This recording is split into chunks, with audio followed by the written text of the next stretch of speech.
My rich wife laughed, announcing our divorce. Finally free of him. I smiled and said, "Indeed."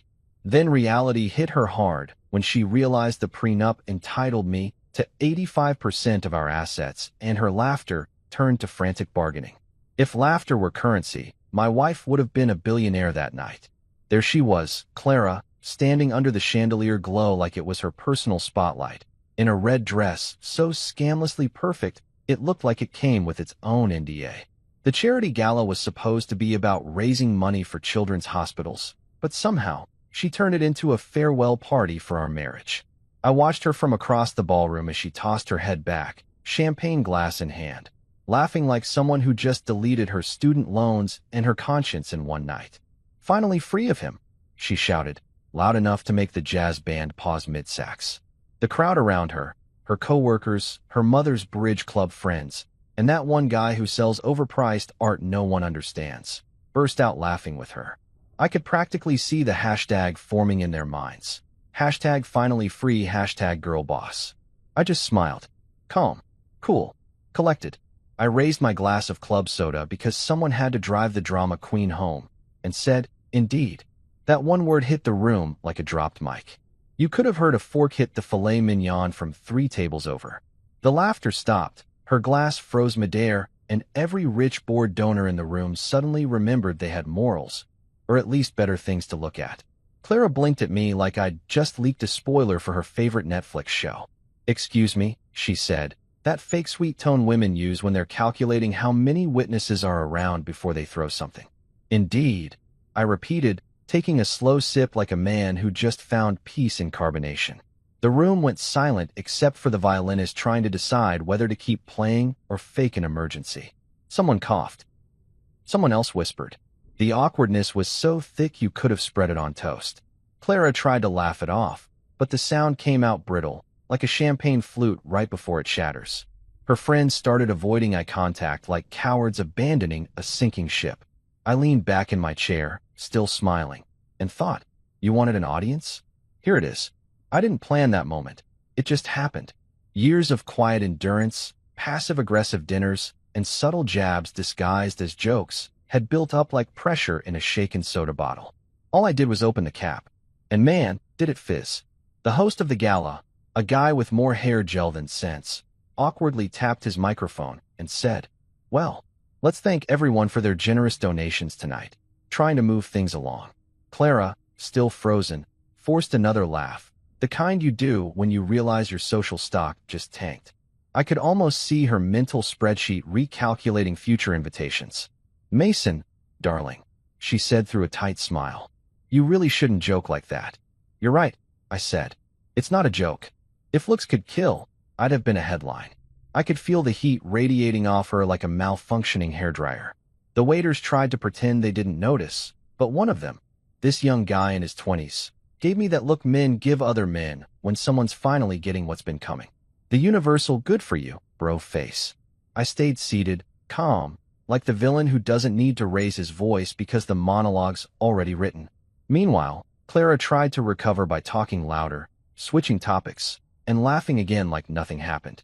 "Anyway, ladies," she chirped, "some men just can't handle a strong woman." A few nervous giggles floated around, but no one was buying it anymore. The illusion cracked. See, that's the thing about public humiliation. It only hurts when it's undeserved. I had receipts. And a prenup that could double as a doomsday device. She didn't know that yet. Oh, but she would. The night went on in slow motion. I chatted politely, shook hands with donors, smiled for photos, and even made small talk with a senator who thought my name was Martin. Meanwhile, Clara kept glancing my way, trying to gauge if I was about to explode or stay zen. Spoiler alert, I stayed zen. Because silence, my friend, is underrated revenge. It's like watching someone light a fuse and realize too late it's attached to their own dress. Around 11 p.m., the band played a slow number, and couples started dancing. Clara, bless her delusional heart, tried to pretend everything was fine. She strutted over, heels clicking like a warning bell, and said, "We should at least dance for appearances." I looked up deadpan. "You already made enough of those for the both of us." She huffed. "You're unbelievable. And you're free," I said. "Congratulations." That shut her up. For once, I didn't dance that night. I sat back and watched her twirl with some guy from the marketing firm who looked like he moisturizes his emotions. Every spin, every fake smile, it all screamed damage control. The crowd pretended to enjoy the music, but the whispers had started. Did you hear what she said? He said indeed. Oh, he's getting everything in the divorce. Not wrong, strangers. Not wrong. As the gala wrapped up, I shook a few more hands, thanked the host, and grabbed my coat. Clara was still talking to her friends, probably drafting the narrative for tomorrow's brunch. He embarrassed me publicly. I was the victim. Sure, sweetheart. If victims wear $2,000 heels and start the fight. I walked out to the valet stand, tipped the guy 20, and stood under the cold night air, breathing in freedom for the first time in years. It didn't even feel real yet. My phone buzzed. Raymond, my lawyer and unofficial guardian angel of pettiness, had texted me earlier. Remember, Mason, you've got the prenup of the century. If she leaves, you win. I'd laughed when he said that months ago. Didn't think I'd need it. But now, that little document was aging better than fine wine. I climbed into the car, leaned back, and let the night replay in my head. Her laughter, the crowd's silence, the way she'd frozen when I said indeed. It wasn't just a word. It was the moment the power shifted. For years, she'd been the one with control, dictating dinner plans, vacations, even what kind of furniture fit her aesthetic. But that night, she lost her script. And me? I found mine. As I drove away from the ballroom lights fading in the rear view, I didn't feel angry, just amused.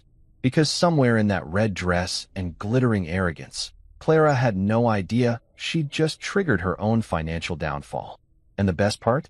I wouldn't have to raise my voice, throw a tantrum, or even post a cryptic Instagram story. All I had to do was let the legal system do what it does best, reward the prepared. When I got home, I poured myself a whiskey, not soda this time, and toasted to irony. Finally free of him, she'd said. If only she knew freedom came with an invoice. And as the clock hit midnight, I smiled, leaned back on my couch, and whispered to the empty room. Just for me. Indeed. If silence were a weapon, that car could have started World War III. The moment we left the gala, Clara slammed the door like she was auditioning for a fast and furious spin-off called Passive Aggression Drift. Her red dress shimmered under the streetlights. Her perfume clouded the air, and her anger could have powered the car better than the gas. I started the engine, nice and calm, like a man who already knew how the movie ended. We drove down Main Street in pure silence, the kind that hums with tension, broken only by the sound of her clicking her nails against her phone like a typewriter of fury. I could practically hear her typing up a group chat message to her friends. He humiliated me in public, in front of everyone.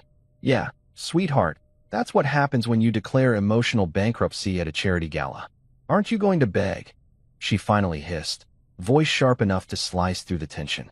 Beg? I said, eyes on the road. For what? You already seem happy. She turned to me, mascara smudged from the tears she was too proud to admit were forming. You'll regret this, Mason. My lawyer will bury you. I almost smiled. Oh, sweetheart. My lawyer doesn't bury people. He files them neatly under defeated. She let out this fake laugh, the kind that sounds like it's made of glass shards. You think you're so clever. You think that prenup means anything? I'll fight it. Sure, I said, taking a turn. You can fight gravity too, but I wouldn't recommend it. She glared at me like I'd personally kicked her favorite designer purse. I swear if looks could kill, my obituary would have read, local man dies of attitude exposure. The whole time, I kept my cool. Because you know what's scarier than an angry man? A calm one who already packed his emotional bags. The car's Bluetooth lit up with a call. Raymond Holt, my lawyer, of all people. I hit ignore. Clara raised a brow. Who was that? My lawyer. Why's your lawyer calling you at midnight? Probably to congratulate me on my patience. That earned me another glare. She turned back to the window, and we drove past the glittering city lights. People laughing outside restaurants, couples holding hands, life moving on while my marriage decomposed quietly in a Lexus. She muttered something under her breath, something about, after everything I've done for you. Oh yeah, here we go, the nostalgia guilt speech. Everything you've done for me, I repeated. You mean maxing out my Amex on throw pillows and spa retreats labeled as self-care? I supported your dreams, she snapped. You supported my dreams the way a cat supports furniture, by clawing at it whenever it looked too comfortable. That shut her up for a second. I swear I could feel the temperature drop 5 degrees inside the car. She crossed her arms like a toddler denied a toy. You're heartless, she said. No, I replied. I'm just done renting space in my soul to someone who charges emotional late fees. For a while, the only sound was the hum of the tires and the GPS politely reminding us to turn left in 400 feet, which, honestly, had better communication skills than we did. I glanced at her reflection in the window, eyes red, lips trembling, but still trying to look unbothered. Clara was many things: vain, dramatic, allergic to accountability, but predictable was her superpower. I knew the phases: anger, denial, blame, then retail therapy. She was currently on phase 1, halfway to phase 2. I almost felt bad. Almost. The funny thing is, this wasn't new to me. Heartbreak was hereditary in my family. My father lost half his fortune in a messy divorce because he believed in love instead of lawyers. I was 12 when I watched him sign away his business, his house, and half his sanity. He told me, "Son, marry with your heart, but sign with your head." So, at 28, when I married Clara, the woman who could sell air if she put it in a fancy bottle, I made sure the prenup was airtight enough to survive nuclear winter. She'd laughed at it once, waving her wine glass. You think I'd ever leave you? She said. Of course not, I'd replied. But let's not take chances. Hurricanes happen. Well, guess who's laughing now? Hint, not her. I glanced over at her, still glaring out the window like a villain in a soap opera. You're not even going to say you're sorry? She asked. For what? For humiliating me tonight. Clara, you humiliated yourself. I just provided lighting. She gasped, clutching her chest like I'd insulted the queen. You're cruel. No, I'm concise. The car stopped at a red light. Outside, a couple crossed the street hand in hand, laughing. Funny how laughter hit different when it wasn't yours being dissected in public. So that's it? She asked, voice smaller now. You're just done? I turned to her and said it flat. Clara, I was done the moment I realized our marriage was just a business where I paid for everything and still couldn't afford peace. She didn't reply. She just stared ahead, lips pressed tight, eyes shimmering but defiant. The light turned green, and we drove on in silence again. But this time, the silence felt like closure, not war.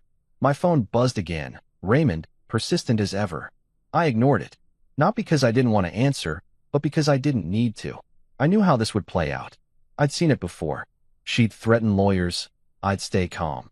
And somewhere between her fury and my patience, the truth would do all the talking. You'll regret this, she said again, almost whispering it. Maybe, I said, but I'll be regretting it from the comfort of my 85%. Her head whipped toward me. 85. I smiled. You didn't read the fine print, did you? The look on her face was worth every awkward dinner, every backhanded comment, every my friends think you're boring. She turned pale, really pale, like she'd just realized the Titanic didn't come with enough lifeboats. You tricked me. No, I said.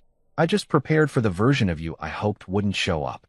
We pulled into the driveway, headlights washing over the house we'd once called our dream home. The irony wasn't lost on me. The dream had expired. Now it was just real estate. She didn't move when I parked. Just sat there, staring at the house like it was already slipping through her fingers. I can't believe you'd do this to me, she whispered. I turned to her. Clara, you did this to yourself. You just didn't think I'd be the one laughing at the end. I stepped out, shut the door, and for the first time in years, the night air felt honest. No more fake smiles. No more pretending. Just me, the stars, and the sound of her muffled sobs behind tinted glass. Inside, I poured myself a glass of whiskey, not out of celebration, but ritual. Divorce is just detox with paperwork. I stood by the window, watching her still sitting in the car, probably realizing that for once, her words couldn't fix it, her tears couldn't manipulate it, and her charm couldn't spin it. That was the beauty of truth. It didn't negotiate. As I took the first sip, I couldn't help but smile. She thought tonight was the end for me. But really, it was the beginning of her education and consequences. You ever get a letter so smug it feels like the envelope's judging you? That was my morning. Bright and early, 8:03 a.m. A courier in a black suit rang my doorbell, holding a white envelope like it contained the 10 Commandments. "Mr. Mason?" he asked. I nodded. "From Green and Mathers," he said, handing it over like he was delivering karma. I swear, he even smirked before walking away. I opened it at the kitchen counter, coffee in one hand, curiosity in the other, and there it was, the legal equivalent of a middle finger. Clara's divorce petition, printed on heavy stock paper, embossed, and scented with entitlement. They wanted half of everything, lifelong alimony, and the house. Not a house. My house. The one I bought, renovated, and paid for while she focused on personal growth, which mostly meant Pilates and pretending to run a lifestyle blog that generated exactly zero revenue. I stared at the paper, then at my coffee. "You're going to need more caffeine for this," I told myself. So, I made another cup, sat down, and laughed. Not the bitter kind of laugh. The genuine, holy crap, she's really doing this laugh. Then I forwarded the entire thing to my lawyer, Raymond Holt. A man so legally lethal, he could draft a cease and desist in his sleep. Raymond wasn't just a lawyer. He was a weapon in a tailored suit. His emails didn't have signatures. They had outcomes. Within 5 minutes, he replied, "Received. Don't respond. We'll handle this with precision." Translation: he was already sharpening his fountain pen like a scalpel. 10 minutes later, my phone buzzed again. "Clara." The text read, "That prenup thing isn't real, right?" "Oh, Clara. Sweet summer child." I didn't reply. I just took a screenshot, sent it to Raymond, and blocked her number faster than she blocked accountability. 2 seconds later, Raymond called. "She texted?" he asked, his voice smooth, steady, caffeinated by pure logic. "Yep." "Good. Don't engage. Every word she sends is a donation to your case." "She's gonna hate you," I said. "I specialize in that emotion," he replied. "See, that's the beauty of having a shark on your side. You don't need to fight. You just need to feed him documentation."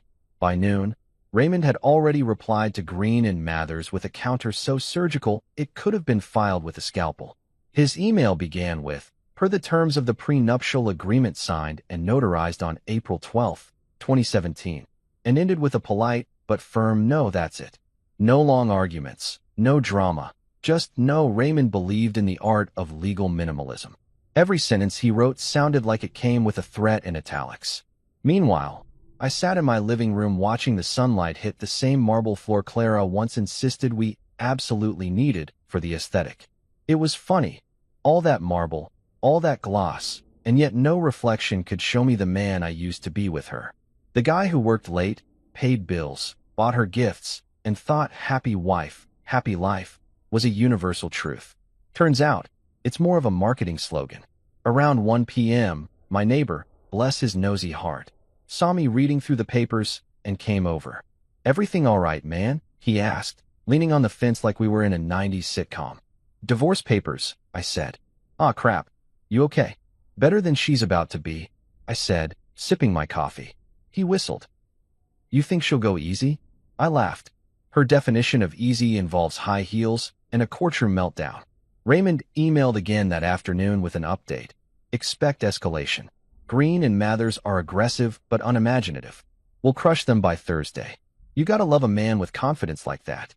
He even attached a draft of our response letter, and reading it was like watching verbal fencing. "My client has fully complied with all marital and financial obligations." Boom. "Your client's demands are inconsistent with established contract law." Slam dunk. "We suggest your client familiarize herself with the terms she voluntarily agreed to." Fatality. But then, right as I started feeling invincible, Clara struck again, not through lawyers this time, but through theatrics. She posted on Instagram a black and white photo of her wine glass with the caption, "Sometimes you have to lose everything to find yourself." The comment section lit up like a pity party. "Stay strong, queen. You deserve better. He never appreciated you." And my personal favorite, "Men can't handle a powerful woman." Oh, I can handle one. What I can't handle is delusion in a designer dress. I didn't respond publicly. I'm not that guy, but I did send the post to Raymond. His reply? "Keep them coming. Screenshots are forever." See, he wasn't just building a case. He was crafting an art exhibit called Self-Sabotage by Clara. That evening, I decided to unwind with some takeout. Thai food, my comfort meal. Pad Thai and poetic justice. I sat on the couch, watching TV, when my phone dinged again. An email from Green and Mathers. Our client requests mediation to avoid unnecessary conflict. Translation: she just realized that prenup is real. Raymond called immediately, chuckling. They blinked first, he said. I told you, their aggression is decorative. What's next? I asked. We let them talk themselves into a corner. Then we closed the door. It's weird. You'd think a divorce would feel like defeat. But that night, I didn't feel broken. I felt free. Like someone had lifted a 2-year fog of gaslighting and emotional clutter off my shoulders. Every insult she'd ever disguised as a joke, every argument she'd spun to make me feel guilty, all of it faded into background noise. The only thing louder was peace. By midnight, Raymond sent one last email. She's cornered. Don't respond to anything. Sleep well. I laughed out loud. Sleep well, he said, as if I hadn't slept properly in months. I poured another drink, looked out the window at the quiet street, and thought about how strange it was that something ending could feel so much like starting over. I'll admit, part of me missed the early days, before the fights, before the lawyers, back when we were just two idiots with matching coffee mugs and bad taste in movies. But then I remembered her standing at that gala, announcing to the world she was finally free of me. And I thought, you wanted freedom, Clara. Here it is, with postage. The next morning, Raymond texted, check your email. I opened it to find a document titled Mason versus Clara, Preliminary Defense Summary. It was beautiful. 10 pages of pure, clean logic, cross-referenced with receipts, statements, and the prenup. It was like reading the screenplay to my comeback story. The final line? All claims against my client are without merit. I printed it out, placed it neatly beside the original envelope from Green and Mathers, and smiled. 2 pieces of paper, one a threat, the other a shield. And in between them, a man who finally remembered who he was. I didn't need to yell, didn't need revenge. The law was poetic enough. Clara had filed for war. What she didn't realize was that I'd already won the peace. If Chaos had a fan club, my ex-wife's family would have been the founding members. It started 3 days after the legal fireworks began. I was halfway through my morning coffee when my phone lit up with a number I hadn't seen in months. Margaret Lane, aka Clara's mother, aka the self-proclaimed queen of emotional blackmail. The woman had the tone of a telemarketer who sold guilt instead of insurance. I debated letting it ring, but curiosity got the better of me. I answered. Margaret, I said, sounding like a man who regretted every choice that led to this call. How could you do this to my daughter? She barked before I even said hello. She made your house a home.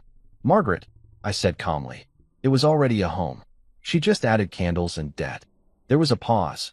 I swear I could hear her clutching her pearls through the phone. You ungrateful man. Clara gave you her best years. Her best years, I said. She spent half of them taking selfies in good lighting. That didn't go over well.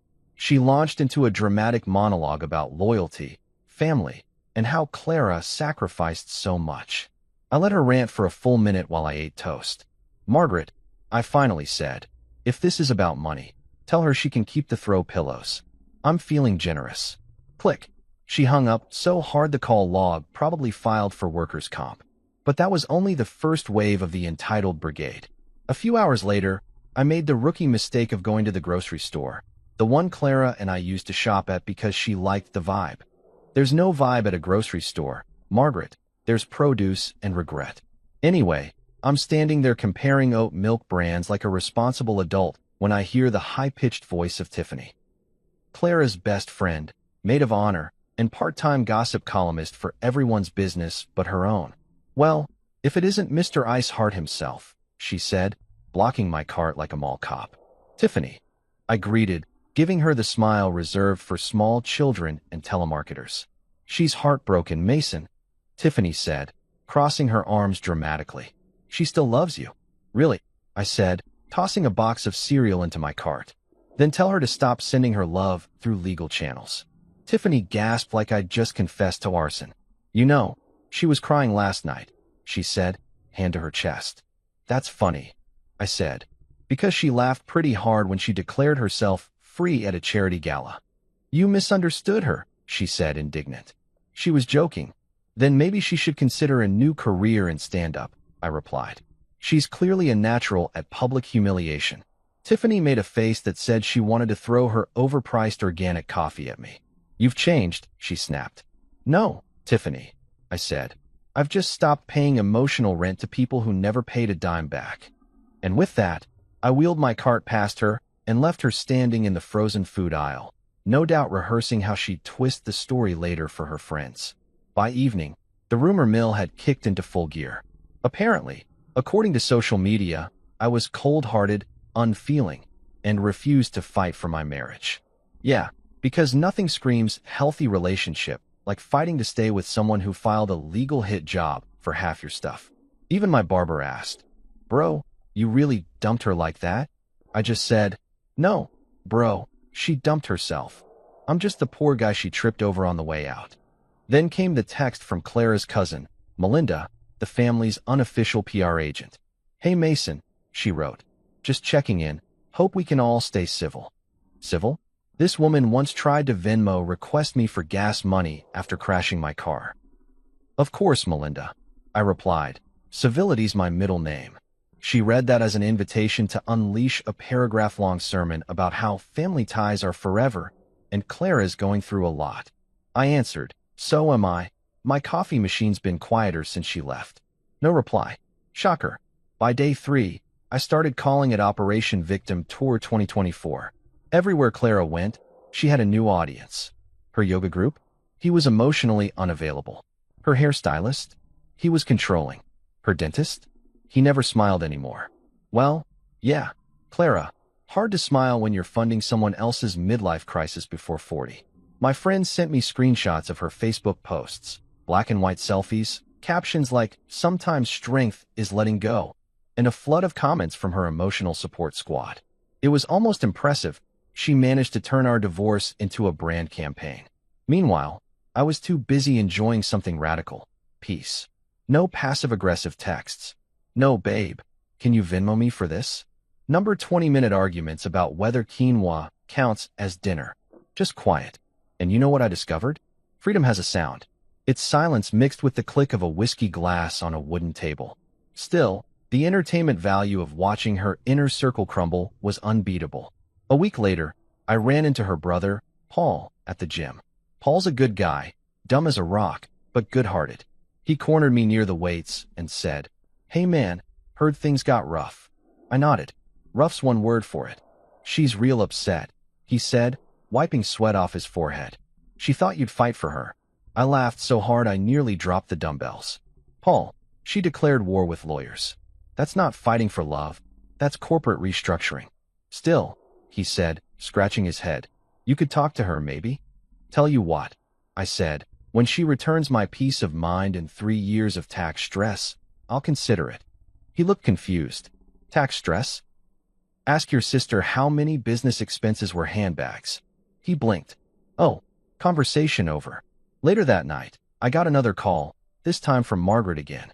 I almost didn't pick up, but Raymond, my lawyer, said, "Record everything." So I answered. "You should be ashamed," she started. "Do you know how this is affecting her reputation?" "Margaret," I said. "She announced her freedom to 100 people and a jazz band. I think the reputation ship has sailed. You always were arrogant. And you always were wrong. But here we are." She huffed. "Mark my words, you'll regret this." "Women talk, Mason. No one will ever trust you again." "That's fine," I said. "I'm not looking for investors, just peace." She muttered something about prayer and slammed the phone down. After that, I called Raymond just to share the comedy. "She's mobilizing her fan club," I said. "Good," he replied. "Every word they say outside of court is just more noise. We don't deal in noise. We deal in paper." "You really need a t-shirt that says that," I told him. He chuckled. "I'll wear it to mediation." By the weekend, the circus had gone from tragic to hilarious. Clara's cousin posted, "Sometimes people show their true colors. Stay strong, sis," followed by a bunch of emojis. I resisted the urge to comment. Funny, because her true color last night was panic beige. Instead, I just screenshotted it for Raymond. "Keep stacking evidence," he texted. "Their drama's doing half my job." On Sunday, I finally decided to take a drive. No destination, just peace and open road. I rolled the windows down, let the wind drown out the nonsense. and thought about how wild it was that one woman's ego could mobilize an entire support army, and yet not one of them asked the most obvious question. What did she do? That's the funny thing about drama. It's allergic to introspection. By the time I got home, I'd made peace with the whole entitled brigade. Let them talk. Let them post. Let them host pity brunches and say, he's not who I thought he was. They were right, though. I wasn't. I'd grown up. I'd stopped apologizing for not being the villain in their fantasy. The rumor mill could keep spinning.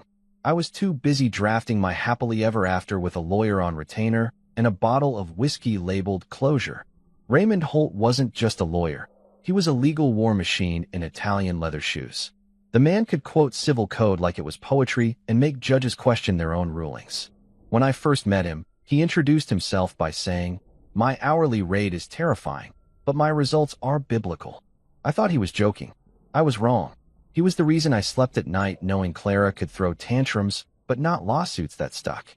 Every time her legal team sent over a demand letter, Raymond responded with the kind of calm precision that made even their printers sweat. One day they asked for 40% of my assets. His reply, "We reiterate the binding terms of the prenuptial agreement." Translation, nope. The next week, they demanded alimony. Raymond wrote back, "My client suggests your client apply for a job." That man weaponized politeness. I'd visit his office once a week for updates, or as he called it, war briefings. It was a minimalist space, all glass and steel, like a Bond villain's Airbnb. He'd sit behind his desk, tapping a Montblanc pen against a stack of folders labeled Green and Mathers, Errors in Judgment. "Mason," he said one Tuesday, "your ex-wife's legal team just filed an amendment. They're now asking for the Bentley." I raised a brow. The Bentley she never drove? The one she said made her look like a trophy wife, yes. "Oh, that one," I said, sipping my coffee. "They can have it. It's leased under the company anyway." Raymond smirked. "Beautiful. That's going to ruin their momentum. You're weaponizing detachment, my favorite tactic." That's the thing about Raymond. He didn't just play the game. He rearranged the board while smiling. Meanwhile, I'd started boxing up Clara's stuff, her clothes, handbags, and approximately 47 scented candles that all smelled like confused forest. Each item went into a box labeled "Not My Problem." The kitchen counter looked like a clearance aisle at a luxury store for the emotionally unstable. I sent a photo of the pile to my buddy Nathan, who texted back, "Looks like Bath and Body Works threw up in your house." I laughed for the first time in days. Raymond called that emotional closure. I called it spring cleaning with spite. A few days later, I got an email from Green and Mathers requesting a meeting to discuss mutual resolution. Raymond read it and chuckled. "They've realized she's losing," he said. "Now they'll pretend to be reasonable." "Should I go?" I asked. "Absolutely not," he replied. "You're the calm client. Let me be the storm." When the meeting happened, Raymond called me afterward with a tone that could only be described as victorious caffeine. "They folded like cheap origami," he said. "They offered 25% and no alimony. And I told them no. We're holding the line at 15%. It's in the contract." "So they're mad." "Mad?" he said, almost laughing. "They're Googling alternative careers." While Raymond was slaying legal dragons, Clara was apparently holding her own pity parade online. I got screenshots from friends. Her Instagram stories were all dramatic quotes about betrayal and toxic men. One had a sunset photo with the caption, "He broke me, but I'll rebuild." Funny how she was always the architect of her own chaos. Raymond saw the posts and said, "Perfect. Keep them." Public perception doesn't win cases, but it sure does flavor the judge's sympathy. The man treated Instagram like evidence. One Friday, I dropped by his office to sign some final documents. He poured us both coffee from a French press that probably cost more than my TV. "Mason," he said, leaning back in his chair, "you're officially weeks away from freedom. How does it feel?" I thought for a moment. Like taking off shoes that were one size too small. He laughed. "Excellent metaphor. I might use that in closing arguments." "Please don't," I said, "unless you're also quoting Shakespeare." "I already am," he said. "All's well that ends legally sound." That afternoon, Clara tried one last power move. She sent me an email, not from her, but through her lawyer, saying she wanted to revisit the emotional contributions to the marriage. I nearly spit out my drink. Emotional contributions? What was that worth on the open market? Half a compliment and a burnt casserole. I forwarded it to Raymond with one word. Seriously? His reply. They're flailing. Let them drown. He wasn't kidding. A week later, Green and Mathers filed to withdraw as her representation. Apparently, Clara had refused to pay their fees because justice shouldn't cost this much. That's when I realized karma wasn't just poetic. It was practical. Raymond didn't even gloat. He just said, "It's always the ones who think emotions are currency." With her fancy lawyers gone, Clara tried reaching out directly. One night, my phone buzzed at 11:42 p.m. with a text. "Maybe we can talk things through?" I stared at it for a long moment, then did what any emotionally evolved adult would do. I forwarded it to Raymond. He responded immediately, "Block her. She's fishing for leverage." So I blocked her. Again. Over the next few days, I started realizing something strange. I was actually having fun. The stress was gone. I'd wake up early, go for a run, and not have to worry about whether my Spotify playlist offended her delicate morning mood. My kitchen stayed clean. My bills stayed paid. My sanity stayed intact. It was almost boring, but in the best possible way. I remember telling Raymond, "This feels too easy." He smiled and said, "That's because you hired me." The final court hearing was coming up, and he was in full predator mode. He prepped me like I was going on Shark Tank. Don't talk unless spoken to. Look confident. Don't smile unless it's smug. Smug? I asked. Judges respect control. Smug is controlled confidence, he said. The man was practically a philosopher. When the day finally came, Raymond walked into court like he owned the building. He didn't even carry a briefcase, just an iPad and a smirk. Clara sat across the aisle, looking like a tragic perfume ad. Her new lawyer, some bargain bin hire, shuffled papers nervously. When the judge asked for final remarks, Raymond stood and said, "Your Honor, my client seeks only what is legally his, nothing more. The rest is emotional theater." Mic drop. Even the stenographer looked impressed. By the time it was over, Clara's expression said everything. The shock of losing mixed with disbelief that her charm hadn't worked. I didn't even need to speak. Raymond had already done it for me. As we walked out, he handed me a copy of the final settlement draft and said, "Congratulations, Mr. Mason. You're officially free of the circus." I looked at him and grinned. "Raymond, you're a shark." He shrugged modestly. "I prefer apex predator." Then he straightened his tie and said, "Now go home and enjoy your 85%. You've earned it." Walking out of that courthouse felt like leaving a bad TV show mid-season. No finale, no tears, just sweet relief and better writing ahead. And as I drove home, windows down, I whispered to myself with a laugh. To Raymond, the only man who could turn my divorce into a masterclass in winning quietly. You ever reach that stage in a breakup where the other person realizes logic isn't working, so they start throwing mud hoping something sticks?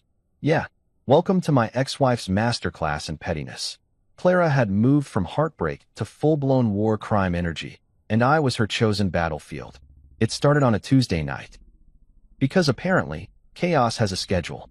I was watching a documentary about whales. Don't judge, they're majestic, when there was a knock on the door. I opened it to find 2 police officers standing there. "Mr. Mason?" one asked. "That depends," I said. "Am I being recruited or arrested?"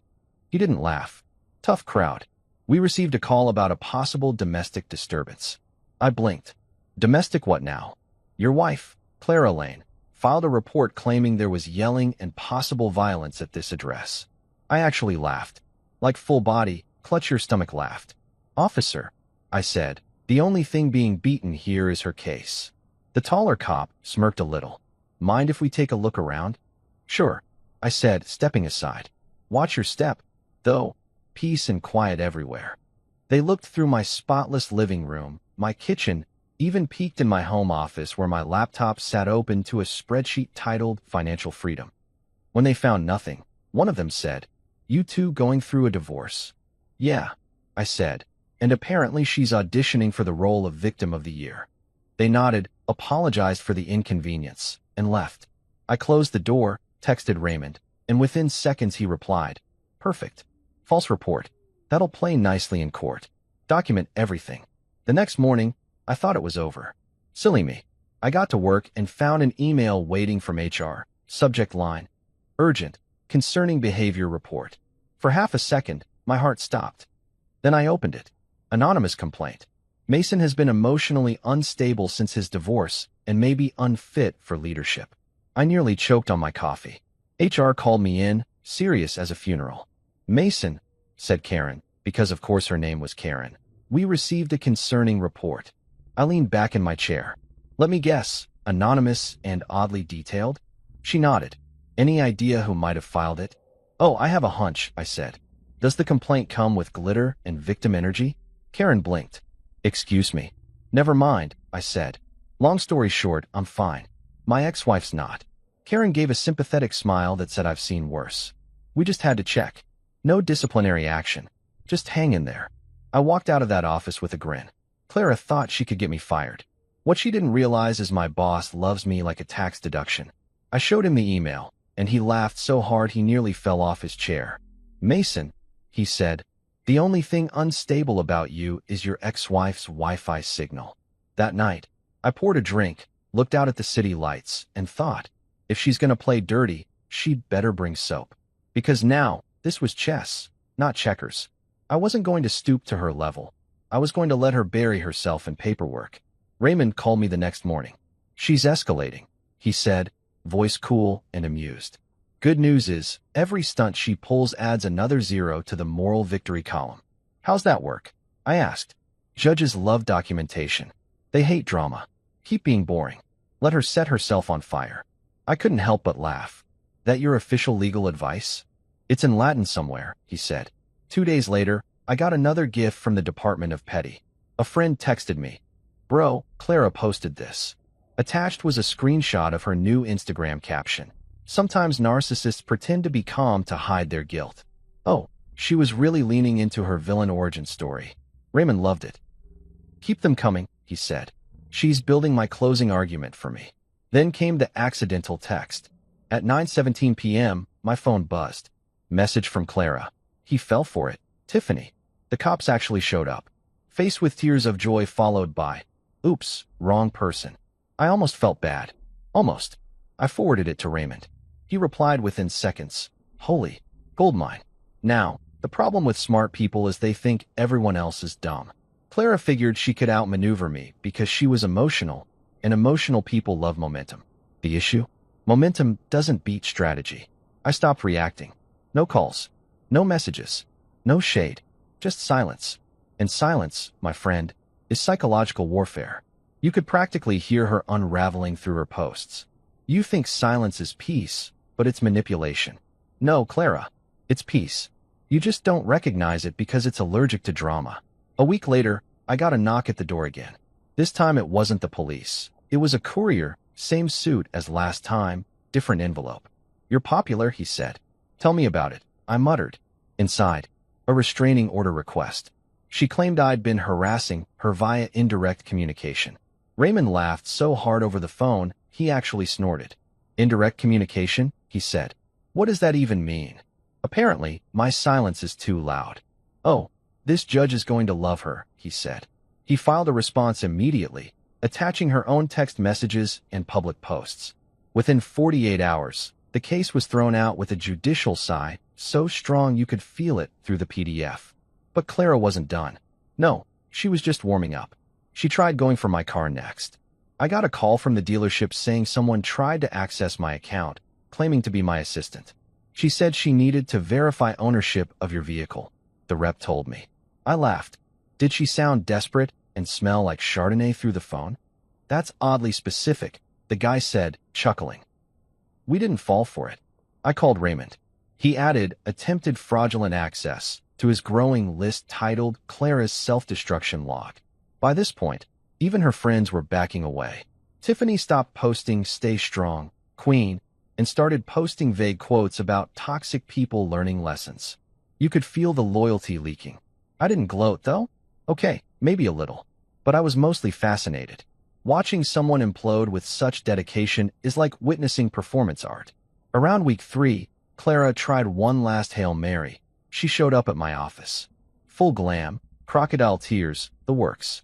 My receptionist called, whispering, "There's a woman downstairs saying it's urgent." I sighed. Is she wearing a dress that looks expensive but emotionally unstable? Yes. That's her. Tell her to email my lawyer. I could hear the receptionist trying not to laugh. 10 minutes later, I got a text from her sister, Rachel, apologizing. I told her not to go, Rachel wrote. She's losing it, Mason. She's already lost it, I replied. Now she's just redecorating the crater. Raymond was ecstatic. She's making my closing arguments write themselves, he said. We're adding this to the harassment documentation. He paused, then added, at this point, she's not fighting you. She's auditioning for a restraining order. By the time Friday rolled around, I was sitting in Raymond's office again, going through the latest updates. You realize, he said, if she keeps this up, you could countersue for defamation. Nah, I said, leaning back. Let her keep talking. I don't need her money. I've got her peace of mind, and she can't buy that back. He grinned. That's savage. Nah, I said again. That's closure. Later that night, I took myself out to dinner, alone, but content. I ordered steak, a glass of whiskey, and enjoyed the rare pleasure of not having anyone critique my meal choices. Halfway through dessert, I got another text from Rachel. She's finally stopped posting, she said. I smiled. Silence, sweet, overdue silence. When I got home, I found one last message waiting in my inbox from Raymond, all her antics documented. Judge already reviewing patterns. Sleep easy, my friend. The dirty tricks department just shut down for good. I turned off my phone, poured myself another drink, and laughed quietly to myself. Because the truth is, Clara never realized she wasn't fighting me. She was fighting her own reflection. And like any good magician's trick, the illusion only worked until the audience stopped clapping. There's a particular sound you never forget, the angry knock of an ex who thinks the law of cause and effect doesn't apply to her. It's like thunder with a side of entitlement. 3 weeks had passed since her last stunt, which, in Clara's world, meant she'd had enough time to recharge her drama batteries. It was a Friday night, and I was finally living my dream. Sweatpants, takeout Chinese, and a crime doc about pyramid schemes. Then, bam, bam, bam. The door nearly jumped off its hinges. I muted the TV and sighed. The kind of sigh only a man who's survived marriage to chaos can produce. You've got to be kidding me, I muttered, setting down my lo mein. I peeked through the peephole, and, oh joy, there she was. Clara, in full designer armor, red heels, and an expression that screamed Oscar nominee for Best Victim. Standing beside her was her sister Rachel, who looked like she regretted every decision that led her to my porch. I opened the door slowly, leaning against the frame like a man halfway between boredom and amusement. Evening, ladies, I said. Did someone lose a GPS signal to reality again? Clara's eyes were wide, wild. You can't do this to me, she screamed before I even got a chance to blink. Rachel winced. Clara, maybe let's not. No, Rachel. Clara snapped. He needs to hear this. Hear what? I asked calmly. How you turned a fair divorce into your own personal Broadway meltdown. You ruined me, she shouted, her voice echoing down the quiet street. I swear I saw my neighbor, old Mr. Henderson, peek through his blinds with his popcorn ready. You'll have nothing left of me, she continued. That's the point, I said, smiling. It's called moving on. That really set her off. She jabbed a manicured finger in my face. You'll regret this, Mason. You think you can just walk away like none of this mattered. I shrugged. I didn't walk away, Clara. I ran, emotionally, legally, and quite successfully, might I add. Rachel groaned softly. Can we just talk like adults, please? We tried that, I said. It ended with your sister sending cops, fake emails, and a restraining order that got laughed out of court. Clara's lip quivered. I did that because you made me crazy. No, I said, lowering my voice. You were crazy. I just finally stopped subscribing. She huffed, tears streaming now, mascara joining the rebellion. I'll have nothing after this, she sobbed dramatically. You'll have 15%, I said. Use it wisely. Maybe buy a mirror and a therapist. Rachel tried to step between us. She's just emotional, Mason. Then she can express that through her attorney, I said, stepping back inside slightly. I'm all booked up for chaos this week. Clara's voice hit that high-pitched frequency reserved for reality TV fights. You heartless bastard. I gave you my best years.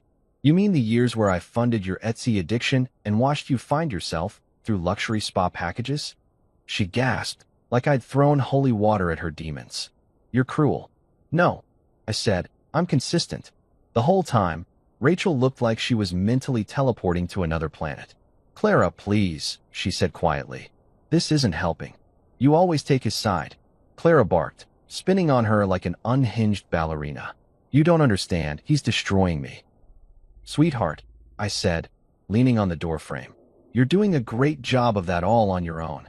She froze, eyes narrowing. You think this is funny? A little, I admitted. Mostly sad, but the comedic timing is impressive. Then she switched tactics, wiping her tears instantly like flipping a light switch. We can fix this, she said suddenly, voice soft, seductive. Classic Clara move. Turn pity into persuasion. I didn't mean for it to go this far, she said, stepping closer. You and me, we had something real once. Yeah, I said. And then you filed for half my life like it was a Black Friday sale. I was hurt, she said. You humiliated me. You announced your freedom at a gala. Clara, I said. You made yourself a group project. Rachel sighed. Maybe this isn't the right time. Oh, it's definitely not, I said. It's Friday. I've got lo mein getting cold.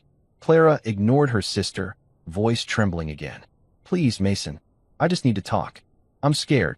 Of what? I asked, genuinely curious. Consequences? She bit her lip, looking down. Of being alone. That one almost got me. Almost.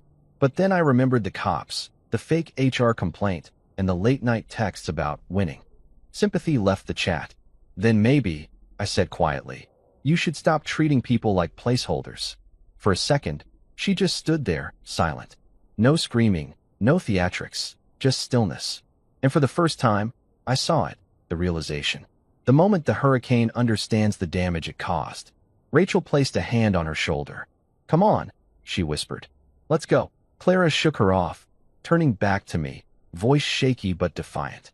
You'll regret this, she said again. I smiled. If I do, I'll bill you for the therapy. She hesitated, tears brimming, then spun around and stormed off down the steps. Rachel lingered. For what it's worth, she said softly, I'm sorry. She's not herself lately. Rachel, I said, this is herself. The rest was marketing. She gave a sad little smile and followed her sister. As soon as the door shut, I exhaled. I didn't realize how tense I'd been until the silence rushed back in. I poured myself a drink and raised it to the empty room. To peace, I muttered. The quiet was addictive. But 5 minutes later, I heard it again, the faint hum of a car engine outside. I looked through the blinds. Clara's car. Still parked. Rachel's too. I shook my head. Oh no, we're not doing sequels. I called Raymond. He answered on the first ring. Tell me she didn't show up, he said. Oh, she did, I said, sipping whiskey. Brought the sister too. It was like a live episode of Real Housewives, Regret Edition. Did you record it? He asked. You know me. I pointed at the security camera blinking red on my porch. Good man, Raymond said. Save the footage. If she does it again, we'll file for harassment. Judges love patterns. You mean I finally get to use her own drama as evidence? Exactly, he said. Let her keep digging. After the call, I watched the car finally pull away. The whole street felt lighter. It's amazing how much energy one person can drain from a space just by existing in it. I cleaned up the spilled soy sauce from my earlier interruption, turned the TV back on, and tried to pick up where I left off in my documentary. But my mind was spinning. Part of me couldn't believe how far she'd fallen. The woman who once lectured me about emotional maturity, now screaming in the driveway like a rejected soap opera star. But another part of me knew this was inevitable. Some people can't handle losing control, especially when the person they underestimated refuses to break. I didn't tell anyone about that night, except Raymond. My friends would have turned it into a comedy roast. Nathan would have said something like, "Bro, you should have charged admission," and he wouldn't have been wrong. But deep down, I knew something had shifted.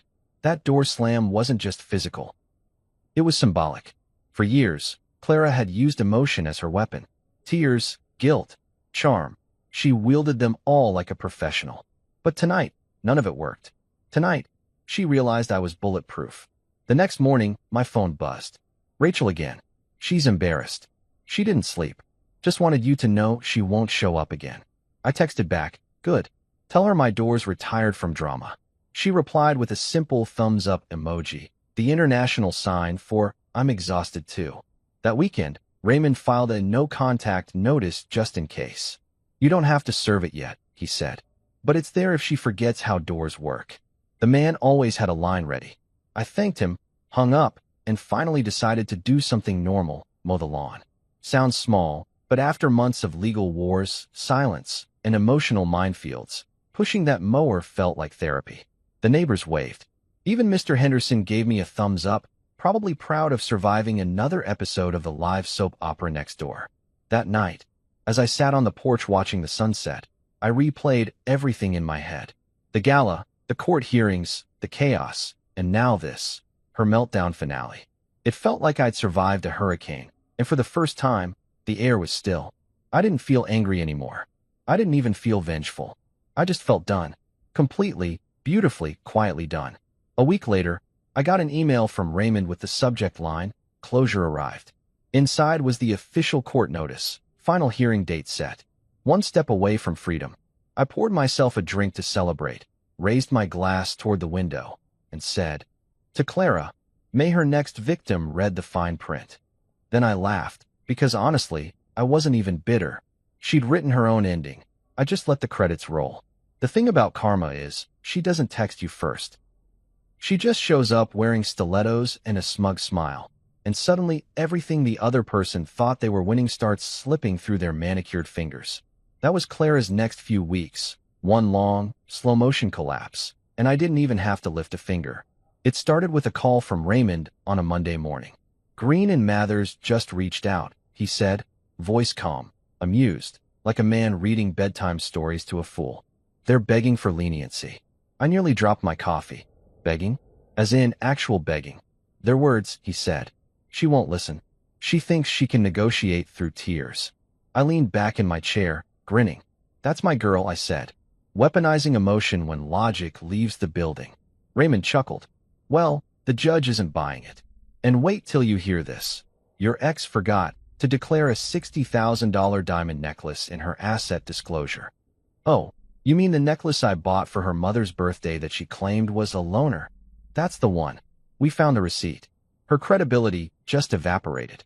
For context, Green and Mathers was the legal equivalent of a five-star restaurant.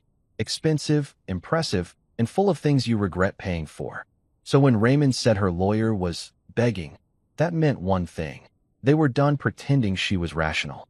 I pictured their office, Green, the senior partner, massaging his temples while his junior associate whispered, "Maybe she should stop emailing the judge directly." I didn't need to see it to know. I'd been married to the storm. I knew the pattern. When Clara felt control slipping, she doubled down on theatrics. She probably showed up to their office in red lipstick and tragedy, talking about standing her ground, while they tried to explain how perjury works. I didn't celebrate, though. Not yet. I'd seen her bounce back before. Clara was like a bad sequel. Nobody asked for it, but somehow it still shows up in theaters. Still, there was a new calm in me. I wasn't angry anymore. I wasn't even anxious. I was entertained. Raymond called it detached satisfaction. I called it watching karma Netflix. Every episode just got better. A few days later, my buddy Nathan called me. "Dude, you've seen her Instagram?" I groaned. Why would I? Because she's losing it. Like, full documentary-worthy meltdown. Against my better judgment, I looked. There it was, Clara's new aesthetic. Messy hair, motivational quotes, and captions like, "The hardest battles are fought alone."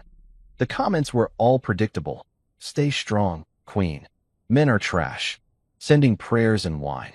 I laughed. "She's turning heartbreak into a side hustle," I said. Nathan snorted. "You think she'll start a podcast?" "Oh, she will," I said. Episode 1. How to lose 85% of your assets in 10 easy steps. Meanwhile, my life was the calmest it had been in years. My company was thriving, the team was happy, and my mornings didn't start with emotional grenades disguised as breakfast conversations. I could actually eat in peace without hearing, "Do you think I'm dramatic?" Answer: yes, always yes. I'd started hitting the gym again, eating better, even sleeping better. Funny how silence can be the most luxurious sound in the world once you've lived with someone who used yelling as cardio. One morning, I was on my third cup of coffee when Raymond called again. "We've got an update," he said, voice buzzing with that particular tone lawyers get when they smell victory. "Judge reviewed her filings. He's not impressed. How not impressed? I asked. He literally wrote, and I quote, "This case reflects poor preparation and questionable intent." Ouch, I said. That's legal talk for try again when you have your life together. Exactly, Raymond said. We're pushing to finalize next month. Music to my ears, I said. I'll send you a bottle when it's over. Make it two, he said. Later that day, I got an email from Clara's old firm, the one she left when we first got married because she said she was meant for more creative things. The subject line said, "Reference request for former employee, Clara Lane." I smiled. She was trying to get a job. Good for her, honestly, but also poetic. The woman who once told me, "I'll never need to work again. You're stable enough for both of us," was now trying to charm her way back into corporate life. I didn't sabotage her. I'm not that guy. I replied with a brief, polite note. Competent, articulate, ambitious, prefers independence. I figured that last part would either help or haunt her. Either way, not my problem anymore. Still, I knew Clara. She wasn't built for humility. A job would last 2 weeks tops before she decided her manager didn't respect her aura. I didn't need revenge. Her personality handled that department. Around that time, her mother, Margaret, yes, that Margaret, CEO of Guilt Incorporated, called me again. "Mason," she started, "this is Margaret. I'm just calling to say you've humiliated our family." "Which part?" I asked. "The part where your daughter lied to a judge, or the part where I stopped funding her candle addiction?"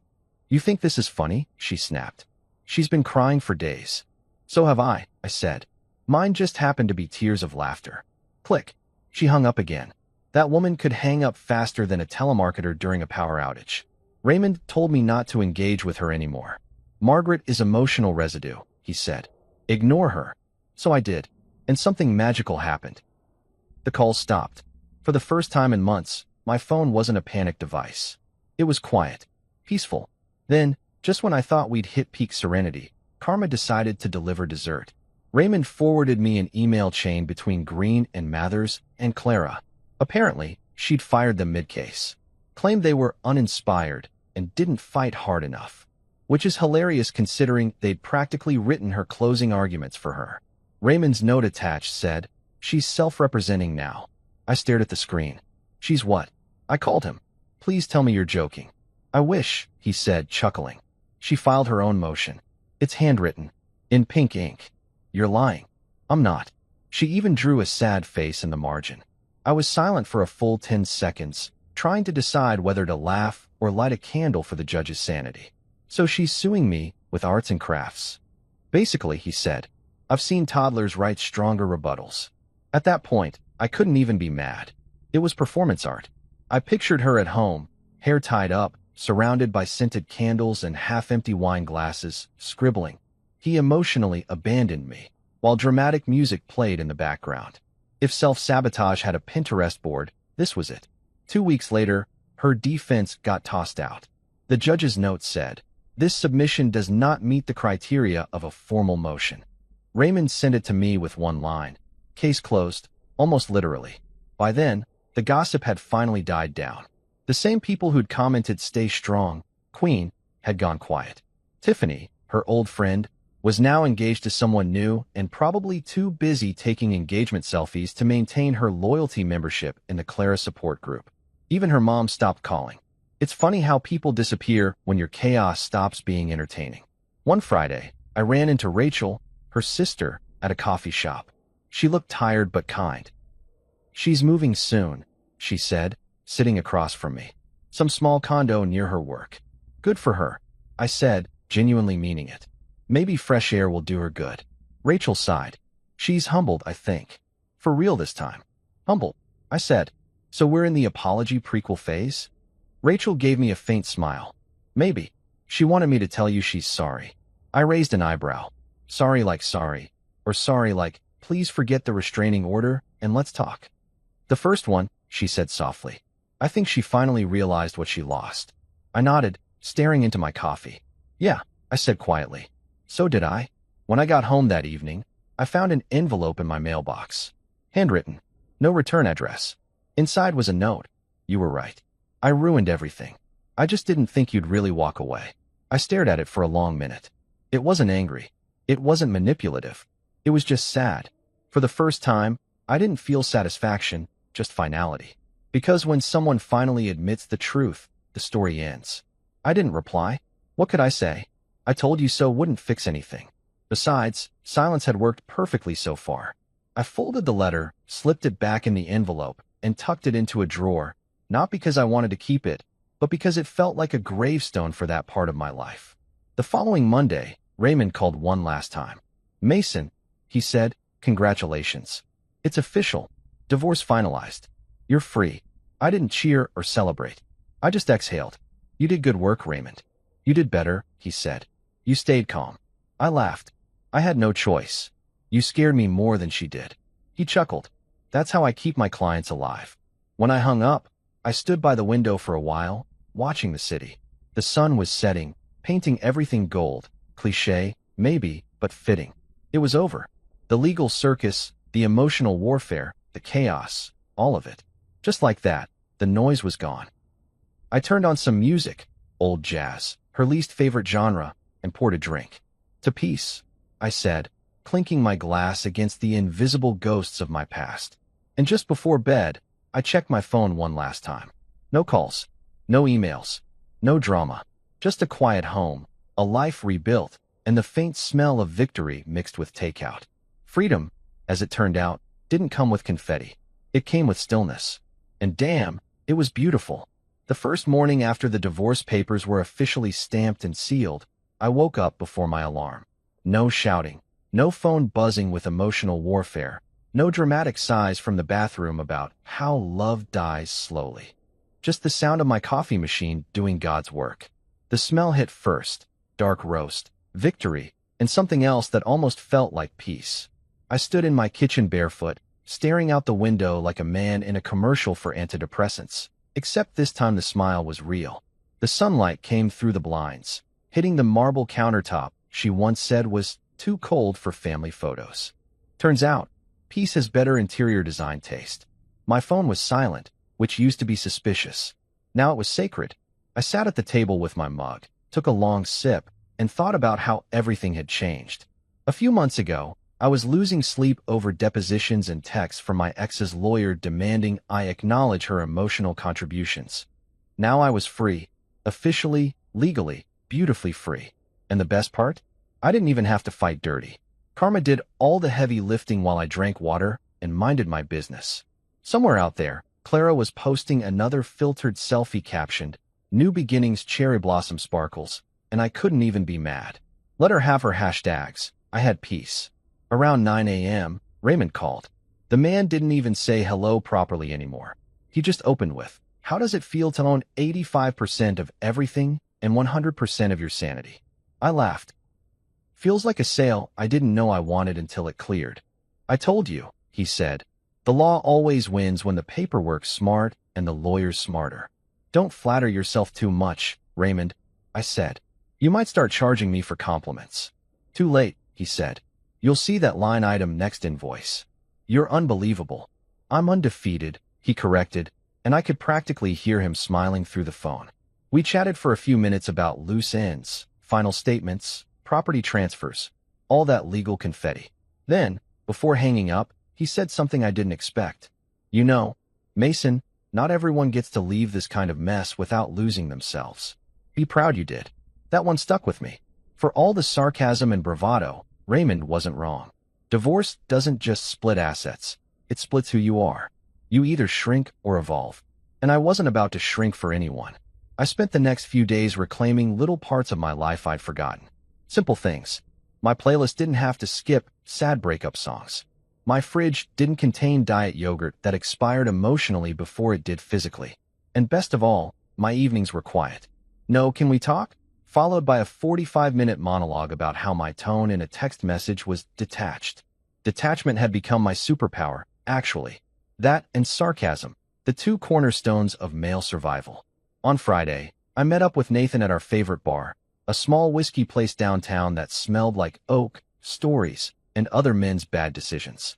He was already at the counter when I walked in, grinning like he'd been waiting for this chapter of my life to finish just so he could gloat. "To freedom," he said, handing me a glass. "To legally enforced peace," I said, clinking it against his. "So how's she holding up?" he asked. "You really want the update?" I asked, laughing. "Always," he said, leaning in like a kid hearing ghost stories. "Well," I said, "last I heard, she's moved into a condo downtown. Something small but modern. Probably posting about how independence smells like eucalyptus and regret." Nathan burst out laughing. "You're savage." "No," I said, sipping my drink. "I'm healed. We talked about everything except her after that. Sports, work, plans. It was normal. That was the weirdest part. It was just normal. No tension, no emotional hangover. Just two guys talking about life without a side order of chaos." Around midnight, I went home, kicked off my shoes, and realized something I hadn't felt in years. I wasn't walking on eggshells anymore. My apartment wasn't spotless out of fear of criticism. My silence wasn't weaponized. My peace wasn't fragile. It was just mine. The next morning, I woke up early again. No hangover, no regrets. I brewed coffee, opened the window, and just breathed. The city was alive, but not intrusive. Cars in the distance, birds doing whatever birds do, and me, a man finally untangled from the circus. I sat on the balcony, sipping my coffee, scrolling through emails until I stumbled on one from Clara's mom. Subject line, "A mother's appeal." I almost spit my coffee. Of course, she couldn't resist a final performance. The message was short. "Mason, she's hurt and humiliated. I hope you can find it in your heart to give her a little more for dignity's sake." I laughed so hard I had to put the mug down. Then I replied with one line. "Dignity isn't a financial asset, Margaret. She'll have to earn that one." Sent. Deleted. Blocked. And that was it, the last thread. The final tug of guilt that once worked on me like magic, now powerless. You could almost hear karma humming in the background like a theme song. Because here's the thing about dignity, it's like credit. Once you burn it, no one's extending another line. I spent that afternoon organizing my home office, something I'd been putting off since the start of the chaos. I found an old folder labeled Life Plans. Inside were notes, business ideas, and sketches of an app I'd once dreamed of building before my marriage turned into a full-time job. For the first time in a long while, I felt that spark again. The creative itch, the ambition that had gotten buried under Clara's constant, "Do you really think that'll work?" I reopened my laptop, started sketching out ideas, and within hours I was lost in the zone again. It felt good, clean, productive, like a part of me had been sitting in a dark room waiting for someone to turn the lights back on. That night, while I was ordering takeout, I got a text from an unknown number. I almost didn't check it, but curiosity's a hell of a drug. It read, "I hope you're happy." No name, no punctuation, just those 4 words. I didn't need to guess. The ghost of chaos had returned. I didn't reply, of course. I just stared at it, smiled faintly, and deleted it. Happiness isn't about winning anymore. It's about peace, and you can't explain peace to someone who profits from noise. A few weeks passed, and the world settled into a rhythm I didn't realize I missed. Work was smooth. My company started pulling in new clients. Raymond introduced me to a financial consultant who helped restructure my assets, and for the first time, I wasn't worried about anyone siphoning my future for creative ventures. I even started jogging again, something I hadn't done since Clara told me. Running's just another form of avoidance. Turns out, she was right. It's avoiding bad company, and my lungs loved it. Then came the moment that sealed everything. I was at my usual cafe one morning, the kind with mismatched furniture and baristas who looked like they were born on Pinterest. I was halfway through my coffee when I saw her, Clara, across the street. She looked human, not glamorous, not glowing, just normal. Hair tied back, dark circles under her eyes, carrying a grocery bag and what I assumed was humility. She didn't see me, and I didn't call out. I just watched. And for the first time, I didn't feel anger, pity, or pride. I just felt distance. The kind that isn't physical, it's emotional altitude. We were two people who'd shared a lifetime of drama and now existed in completely different climates. I finished my coffee, left a tip, and walked away without looking back. Closure doesn't need applause. It just needs quiet steps forward. Later that day, I called Raymond just to check in, mostly out of habit. "How's retirement from chaos?" he asked. "Peaceful," I said. "Almost suspiciously so." "That's the adjustment period," he said.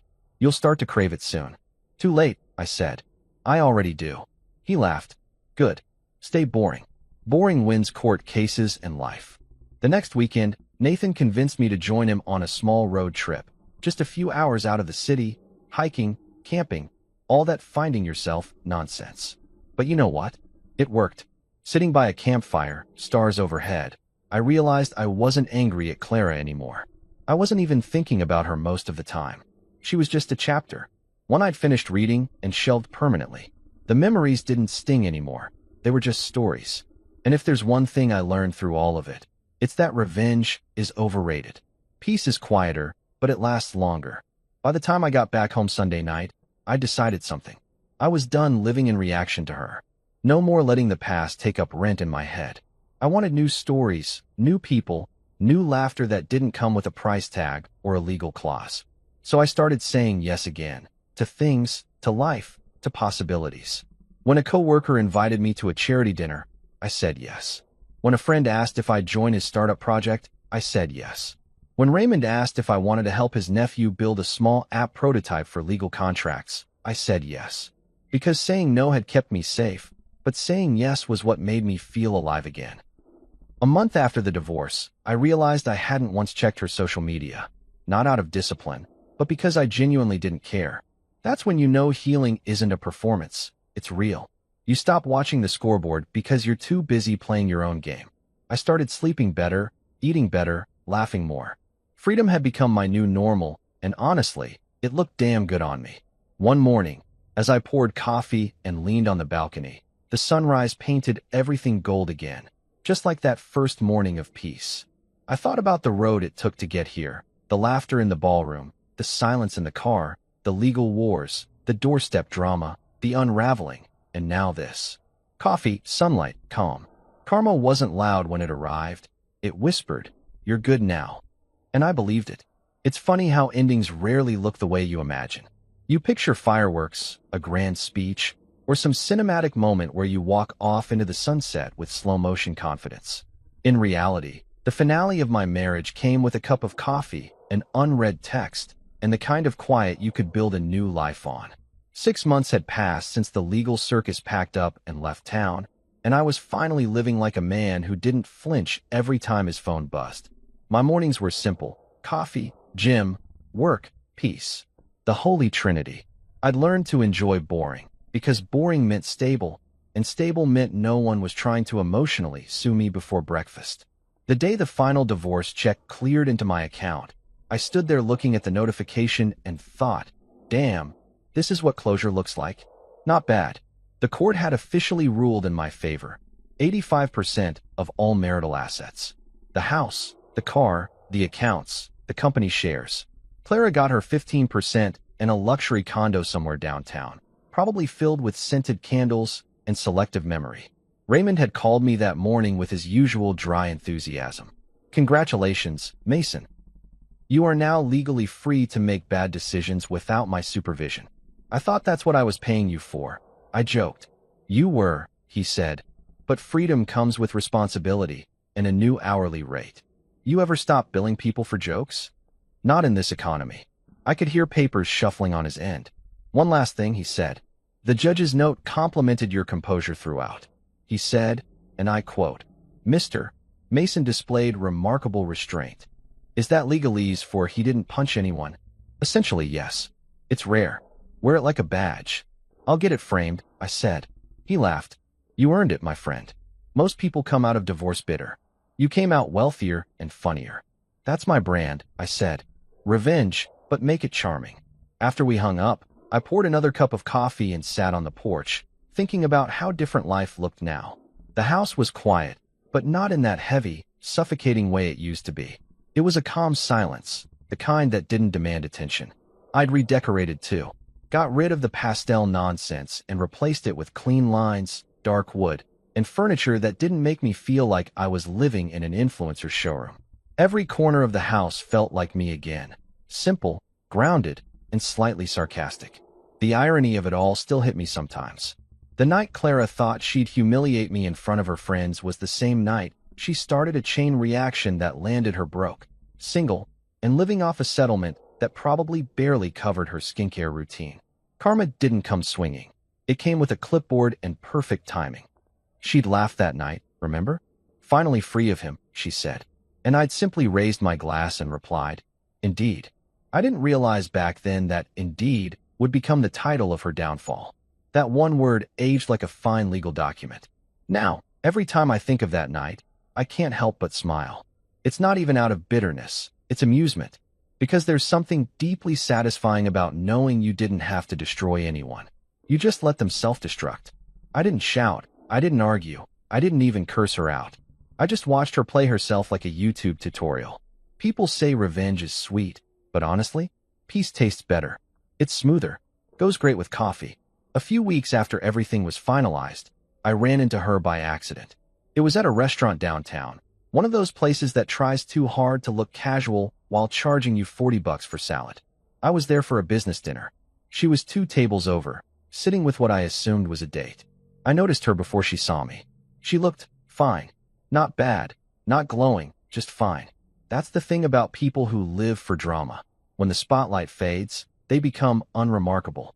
She caught my eye eventually. Her expression froze for half a second, then softened into something between nostalgia and regret. I gave her a polite nod and went back to my meal. Didn't wave, didn't smile, just acknowledgement. Power isn't loud. Sometimes it's just eating your steak while the past watches from across the room wishing it had ordered what you did. When I got home that night, I found myself laughing, not out of cruelty, but out of pure disbelief at how far I'd come. I remembered all those nights she'd yell about how I didn't fight for us, when really, I'd just stopped fighting with her. There's a difference. Fighting for something is teamwork. Fighting with someone is war. She never saw the difference, and I stopped trying to explain it. You can't negotiate peace with someone who profits from chaos. Around that time, I started dating again, not intentionally, just casually. Friends kept setting me up, claiming I needed to get back out there. I wasn't looking for love, but I wasn't allergic to company either. That's when I met Elise. She was an architect, smart, steady, funny in that dry, quiet way that sneaks up on you. We met at a charity event, ironically the same type of gala where my last marriage imploded. Life really has a sense of humor. She wore a navy dress, not too flashy, and spent most of the evening arguing with the bartender about bourbon ratios. I liked her instantly. When she asked what I did for a living, I told her the truth, recovering from poor romantic investments. She laughed, a real laugh, not the performative kind Clara used to do when she wanted attention. I appreciate honesty, she said. It's rare. So is emotional stability, I replied. That's why I'm interviewing for it. We've been seeing each other ever since. Elise didn't ask about Clara, at least not much. She knew the basics: divorce, drama, survival. That was enough. She wasn't interested in the gossip. She was interested in the man who made it through. We built something simple: slow dinners, mutual respect, occasional sarcasm competitions. No games, no emotional checklists. She once said, "I like that you don't need to prove you're over her. You just are." And she was right.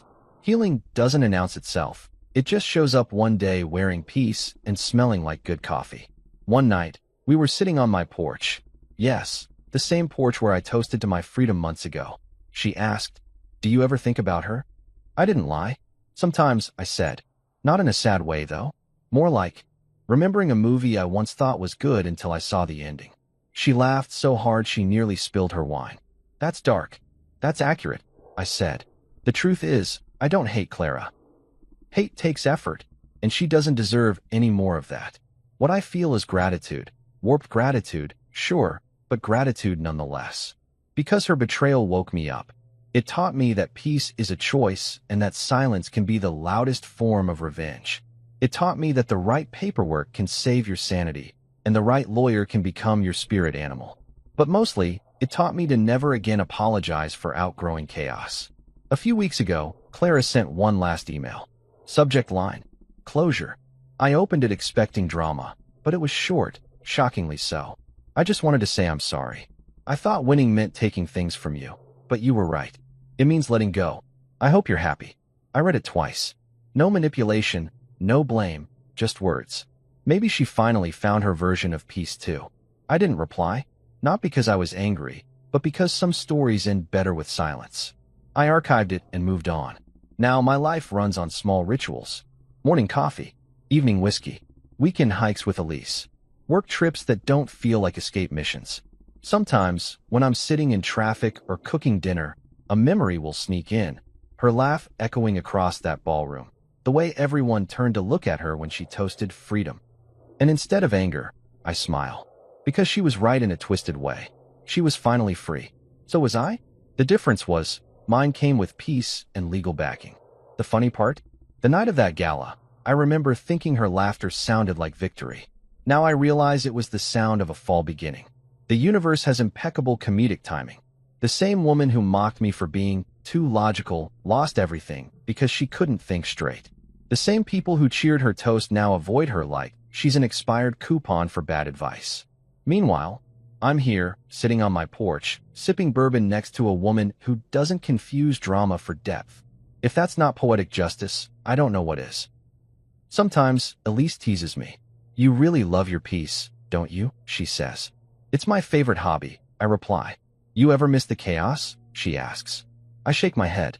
No, but I do occasionally check the weather just to make sure it's still raining on her side of the street. When people ask how I handled it all so calmly, I tell them the truth. You can't out-yell a storm. You just build a better house. Mine happens to have great Wi-Fi and a solid lawyer on speed dial. And when they ask if I believe in karma, I tell them yes, but only if you give her time. Karma doesn't rush. She wears heels and shows up late. But when she arrives, it's worth the wait. Every so often, I'll scroll through my old photos. The trips, the parties, the moments I once thought defined happiness. They don't hurt anymore. They just remind me how far I've come. The man in those pictures was trying to hold together a story that was already over. The man now? He's not holding anything. He's just living. The last time I thought about Clara, really thought about her, was last week. I was at a wedding, my friend Nathan's, of all people, and during the toast, someone made a joke about love being a partnership of patience. I laughed quietly to myself. Elise nudged me. Inside joke? She asked. You could say that, I said. When the band started playing, I joined her on the dance floor. The last time I'd danced like that, it was with Clara at that cursed gala. Back then, the laughter was fake and the smiles were weapons. Now, it was easy, real light. We laughed so much that the couple next to us asked if we were newlyweds. Elise smiled and said, Not yet.